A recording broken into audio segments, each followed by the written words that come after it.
General ওয়াকারের কি বিদায় ঘণ্টা বেজে গেল? ঢং ঢং ঢং ঢং ঢং ঢং অবস্থা দেখে তাই মনে হচ্ছে এই 4 তারকা জেনারেল ভব দৌড় দিয়ে যাচ্ছেন, কিন্তু আমার কাছে মনে হচ্ছে পায়ের নিচের মাটি তার খুব দ্রুতই সরে যাচ্ছে। এবং যদি সরে যায়, সত্যি কথা বলি, আমি ব্যক্তিগতভাবে খুশি হব। বাংলাদেশের ইতিহাসে এত দুর্বল একটা সেনা প্রশাসক, এত দুর্বল একটা সেনাপ্রধান, এত ধান্দাবাজ টাইপের একটা লোক এর আগে কখনো এসেছে বলে অন্তত আমার স্মৃতিতে মনে পড়ে না। ইনস্টিটিউশনের একটা প্রাইড আছে, চেয়ারের একটা মর্যাদা আছে, যারাই ছিলেন, মানে অনেক ধরনের উদ্ভট উদ্ভট লোকও কিন্তু সেনাপ্রধান হয়েছেন। মানে জেনারেল আজিজের কথা যদি আমি বলি, হ্যাঁ, তার লয়ালিটি ছিল আওয়ামী লীগের প্রতি এবং অন্যান্য কারণে হয়তো তাকে আওয়ামী লীগ করেছেন। জেনারেল আজিজ আদৌ সেই পদের যোগ্য ছিলেন কিনা না সেটা সেনাতে যারা আছেন তারা বলতে পারবেন। পাবলিক পারসেপশন ভালো ছিল না, তারপরেও এদের যে মিনিমাম ব্যক্তিত্বটুকু ছিল এটা জেনারেল ওয়াকারের নাই। বাংলাদেশকে আজকে এই চূড়ান্ত ডুবন্ত অবস্থায় নিয়ে আসার জন্য জেনারেল ওয়াকার একজন বড় দায়ী ব্যক্তি। কিন্তু মনে করা হচ্ছিল যে তিনি হয়তো এই সরকার খুব ভালোভাবে চালাচ্ছেন, পিছন থেকে মানে বাংলাদেশ ধ্বংসের যে নেপথ্য কারিগর তাদের মধ্যে একজন আছেন। এখন মনে হচ্ছে ব্যবহার শেষে তাকে ওইটার মতো আর কি ছুঁড়ে ফেলে দেওয়ার একটা পরিস্থিতি তৈরি হয়েছে। আপনারা যারা এই ভিডিওটি দেখছেন, আমি জানি না আপনারা চিফ অ্যাডভাইজার মহোদয়, আমাদের মাননীয় প্রধান উপদেষ্টা মহোদয়ের সাম্প্রতিক প্রেস রিলিজটা দেখেছেন কিনা। জেনারেল ওয়াকার, এই ভিডিওটা যখন আমি করছি সোমবারে জেনারেল ওয়াকার গিয়ে দেখা করেছিলেন ডক্টর মোহাম্মদ ইউনূসের সাথে। প্রেস রিলিজের ভাষা বোঝা যাচ্ছে যে খুব সুখকর হয় নাই। এর আগে জেনারেল ওয়াকার যেভাবে বলতেন, যাহাই আসুক না কেন আমি আপনার সাথে আছি, মনে হচ্ছে ডক্টর ইউনূস জেনারেল ওয়াকারকে একটা ভালো শার্টিং দিয়েছেন, সেটা প্রেস রিলিজে বোঝা যায়। এখানের মধ্যে বলাই হয়েছে যে chain of command strictly maintain, professionalism এইসবের ব্যাপারে স্মরণ করিয়ে দিয়েছেন যে নির্বাচন পর্যন্ত এইগুলো যাতে মেনটেন করা হয়। এই ধরনের কথা কিন্তু আগে আমরা কখনো শুনি নাই। এবং মজা হচ্ছে প্রেস কনফারেন্সে প্রেস রিলিজে দেখা গেল জেনারেল ওয়াকার যেটা বলেছেন ডক্টর ইউনূসকে, বাইরের কোনো গুজবে কান দিবেন না, আমরা সর্বোচ্চভাবে আপনার সাথে আছি। মানে একটা ঘুষ ফুসফুস নিশ্চয়ই আছে, কারণ এর আগে কখনোই আমরা এই ধরনের দেখিনি। আমরা খুবই রুটিন একটা দেখভালের অবস্থা দেখেছি। গুজব আছে, বিশ্বাসযোগ্য গুজব আছে যে ডক্টর মোহাম্মদ ইউনূসের সাথে দেখা করার আগে জেনারেল ওয়াকার গতকালকে প্রধান বিচারপতির সাথে দেখা করেছেন। সত্য মিথ্যা ছবি দিয়ে প্রমাণ করার অবস্থা নাই, কিন্তু বিভিন্ন সূত্র বলছে যে এই ধরনের একটা বৈঠকের সম্ভাবনা উড়িয়ে দেওয়া যায় না। এবং ডক্টর মোহাম্মদ ইউনূসের সাথে দেখা করার পরে সেটা প্রধান রাষ্ট্রপতি চুপ্পুর সাথেও দেখা করে এসেছেন। কেন এত ছুটোছুটি, কেন এত দৌড়াদৌড়ি, কেন এত তাড়াহুড়া বা কি যেভাবে বলেন না কেন? কারণ জেনারেল ওয়াকারের পায়ের নিচের মাটি সরে গেছে। কি কারণে গণ অধিকার পরিষদের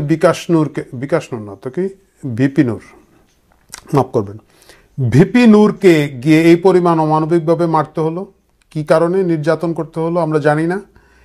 এর বাইরে এখন ডক্টর মোহাম্মদ ইউনূস সরকার চারপাশে এমনভাবে বেড দিয়ে রেখেছেন যে জেনারেল ওয়াকারের পক্ষে এই মুহূর্তে চাকরি বাঁচানো মুশকিল হয়ে গিয়েছে, এবং এটা হওয়া উচিত। কেন হওয়া উচিত? প্রথম কথা হচ্ছে, আপনারা জানেন যে জেনারেল ওয়াকার ফেল করেছেন গত 5 আগস্ট, সিরিয়াসলি ফেল করেছেন। তার যে ষড়যন্ত্র, তার যে পরিকল্পনা তাদের ছিল সেটা কাজে লাগে নাই। শেখ হাসিনাকে হত্যার যে চেষ্টাটা ছিল সেইটা কোনোভাবেই বাস্তবায়ন হয় নাই। 5 আগস্ট ঢাকা শহরে গেট খুলে বিভিন্ন জায়গা থেকে রাস্তার ব্লকেট খুলে দিয়ে সেনাবাহিনী মানুষ ঢুকাতে সাহায্য করেছিল, এবং আমি বিশ্বাস করি একটা পরিকল্পনা ছিল যে গণভবনে ঢুকে শেখ হাসিনাকে অপমান করে হত্যা করা হবে। হয়তো তার লাশ ঝুলিয়ে রাখা হতো, যেরকম এর আগে 2-4 দিন পুলিশের লাশগুলোকে ঝুলিয়ে রাখা হয়েছে, সেই ধরনের একটা চেষ্টা ছিল। এবং মানুষকে ওইদিকে মোবিলাইজ করার পিছনে জেনারেল ওয়াকার ছিলেন। এবং তিনি যখন ক্যান্টনমেন্টে বিভিন্ন রাজনৈতিক দলকে ডেকে বৈঠক করছেন, তখনও কিন্তু Sheikh Hasina sitting prime minister, Sheikh হাসিনার সাথে কথা না বলে তিনি একটা কমান্ডিং অফিসার একটা ইউনিফর্ম পরা অবস্থায় এইভাবে বাইরের রাজনৈতিক দলগুলোর সাথে বৈঠক করতে পারেন না। আমি ধরে নিলাম যে তিনি শান্তি শৃঙ্খলার জন্য কথা বলতে চাচ্ছিলেন, সেখানে he should include prime minister, তখনকার সিটিং প্রাইম মিনিস্টারকে করার নাই। এবং কথা আছে যে শেখ হাসিনা যখন বিমান বাহিনীর সহায়তায় বাংলাদেশ ত্যাগ করেন, তিনি বলেছিলেন, হায় হায়, এইমাত্র শুনলাম উনি বা দেশ ছেড়ে চলে গিয়েছিলেন। এখানে ডিপ স্টেট জেনারেল ওয়াকারকে দিয়ে যে কাজ করানোর চেষ্টা করেছিল সেটা আর করতে পারে নাই। তারপরে উনি যেটা করলেন, বললেন আমার উপর ভরসা রাখুন, সারা বাংলাদেশ তার উপর ভরসা রাখলো। ভরসার প্রধান কাজ তিনি যেটা করলেন 5 আগস্ট ইউনিফর্ম পরা সেনা সদস্যদেরকে দিয়ে বিভিন্ন জায়গায় বঙ্গবন্ধুর ভাস্কর্যগুলোকে টেনে হিচড়ে নামানো, অপমান করা, এটা করেছেন। তার কমান্ডে হয়েছে। কারো শাস্তি হয়েছে?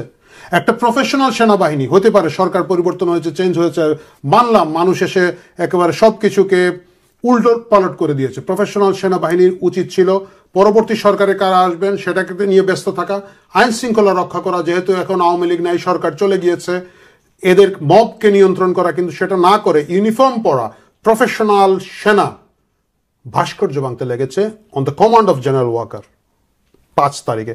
আমি জানি না, আওয়ামী লীগ খুব পীড়িত করে এখনো। আমি দেখছি আওয়ামী লীগ এখনো, আওয়ামী লীগের যারা নেতা কর্মীরা আছেন, এই যে এখন বলবো জেনারেল ওয়াকারের বিরুদ্ধে, তাদের অনেকের মন খারাপ হবে। আরে ভাই কি বলেন, আমাদের লোক, আমাদের ফুফাতো বোনের জামাই। বঙ্গবন্ধু একবার ভুল করেছিলেন শফি সাহেবকে আর্মি চিফ করে। উনি কিন্তু, আপনারা অনেকেই জানেন কি জানেন না আমি জানি না, জেনারেল শফি কিন্তু প্রায়োরিটিতে ছিলেন না। মানে general Shafi was not the highest সিনিয়রিটির দিক থেকে উনি সিনিয়র ছিলেন না, জিয়াউর রহমান সিনিয়র ছিলেন। জেনারেল শফিকে করা হয়েছিল বিশ্বস্ততার জন্য। যেহেতু একটা দুর্বল সেনাপ্রধান তখন ছিলেন, বঙ্গবন্ধুকে পুরো পরিবার সহ প্রাণ দিয়ে সেটা প্রমাণ করতে হলো। এবং অনেকেই বলে থাকেন যে জেনারেল ওয়াকারের ক্ষেত্রে একই কথা হয়েছে, আত্মীয়তার কারণে শেখ হাসিনার ফুফাতো বোনের স্বামী বা কোনো লতায় পাতায় হতে পারে, আত্মীয় হিসাবে তারকে বিশ্বস্ততা এবং তার প্রতি সেই আস্থার জায়গা থেকে তাকে সেনাপ্রধান করা হয়েছিল। সেনাপ্রধান যে বছর করা হয়েছে ওই বছরই তখতে তাও উল্টে দিয়েছে। তারা ষড়যন্ত্র করেছে এবং আওয়ামী লীগকে ক্ষমতাচ্যুত করার পিছনে কি রোল, কি ভূমিকা তারা পালন করেছে গেল। আমি মানলাম যে তখন আমি ধরলাম যে তারা খুব নির্দোষ, তারা কিছুই করে নাই।